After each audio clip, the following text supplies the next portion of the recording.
Hello, this is Paul Yoder, Field Agronomist for Pioneer. Today I want to talk with you about soybeans following corn in no-till environments, and just some things to consider as you go to the field with your planter.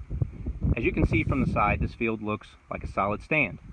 However, as you look closer throughout the field, you may find areas in the field where you have fairly decent sized gaps, or gaps that you can definitely see when going across it with your spray rigs or what have you. One of the things that happened in this particular field was the planter, when it was going over the actual corn row, and you can see right here the old corn root system, stalks, you have no beans. As you get a little bit further down and starting to get off the row, you have a younger plant, and then as you get further off the row, the plant continues to grow and become a viable, healthy plant.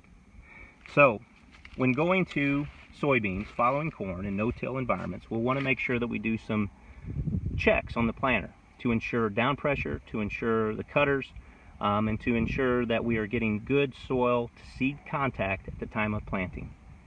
Otherwise, you may run the risk of getting areas within the field when going right over the row where there are no soybean plants. That concludes this Pioneer Growing Point Agronomy video podcast. Visit our page on pioneer.com for more agronomy insights.